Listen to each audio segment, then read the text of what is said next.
the assumption is at work, you're going to leave all the baggage of personal life behind. One of the big reasons why wage work is appealing is that it's a site for sociability. Mm-hmm. It's a way to meet people and be sociable, not just, I'm sorry? Have colleagues. Yeah, colleagues, exactly.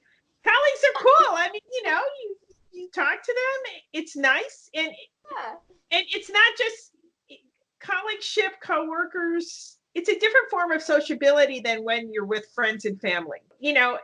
So you can have a form of sociability where people don't have to deal with the heavyweight issues. And that's very appealing. Whereas, if it's a more intimate relationship, then you also feel duties, and correctly, that you have to help people deal with often heavyweight problems. But at work, you can have a kind of lighter sociability that's extremely appealing. And it's one of the downsides of self-employment. Mm-hmm. It can be very isolating and lonely. Have you ever had a job that was really like authoritarian? So when I was in college, I spent a summer in Cambridge, Massachusetts, and I got a job as a bookkeeper at a bank, right in Harvard Square. And in this bookkeeping office, it was quite small. There were about 6 of us bookkeepers. And we had this kind of light and friendly sociability. And so we're talking while we're processing bounce checks. Basically, bookkeepers in those days actually handled physical checks for which there were insufficient funds, the actual checks that people had written. So anyway, so we're like, we're talking and telling stories while we're processing these checks. And it was very nice. And our boss decides she's going to cubicleize the workplace. Okay, so suddenly, we're in there, and now we're all in our little cubby holes, and we can't see each other anymore, and it's awkward to talk. Sometimes, you would be responsible for a range of account numbers, consecutive account numbers, and every so often, though, an errant check would be there that's really somebody else's. So in the old days, you just pass it to the person behind you or something.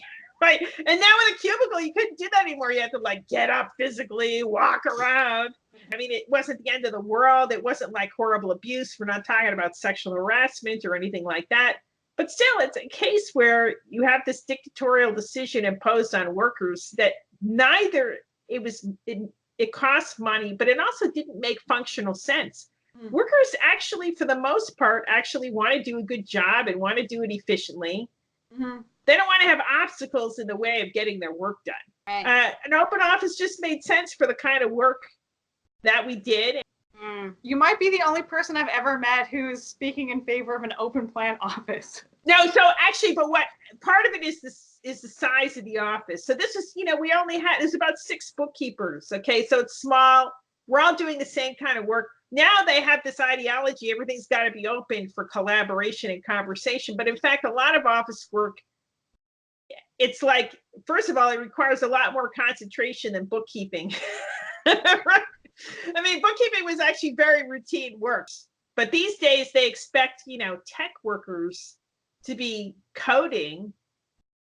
And then there are other people yakking away, and it's interfering with their concentration. It would drive me nuts. If I'm actually doing something that requires concentration, like writing an academic paper, there's no way I could have other people noise. That's why I have a home office, so I don't have to deal with that. I go to the office at work for when I have to meet people. Right? That's when I'm in the office. Then I'm talking to people because that's part of my job too. But when I'm actually seriously writing, I do it at home, so I don't have any noise and interference.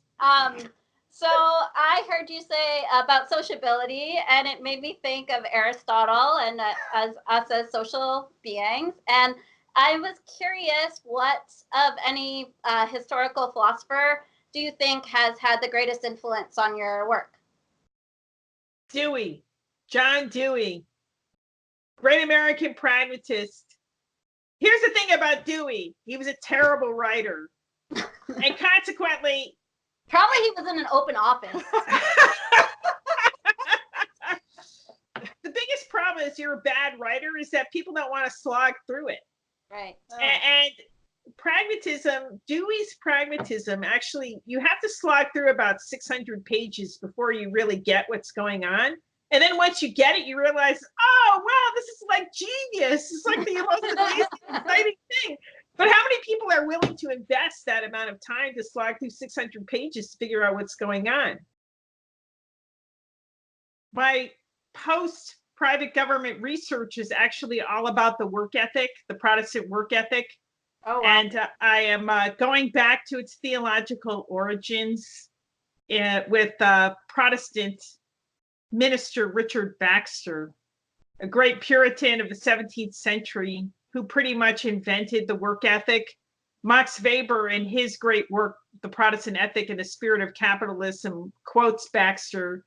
And so I've been reading him. The Protestant ethic, the work ethic says you should be working diligently all the time, work really hard, choose your calling, and then dedicate your life to it. Yes. And yeah, exactly. But then the problem is Baxter also says that you have a duty to choose the highest earning occupation. Given a choice between one occupation and the next, you should choose the one that makes the most money. And his reason for this is he just assumes that if it's making more money, it must be contributing more to human welfare. But now here's the worry, though, that he has. Puritans, of course, didn't think that you should be indulging in sensual pleasure. So what are you supposed to do with all of that money? Because you're going to be accumulating a lot of it, but you're not allowed to spend it on yourself because that would be sinful.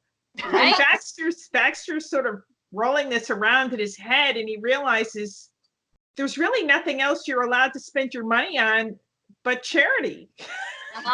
Well, you can also pay your taxes, right? Because that would contribute to the public good. But essentially, his view is that the purpose of work is the greater glory of God, which he identifies with the promotion of human welfare.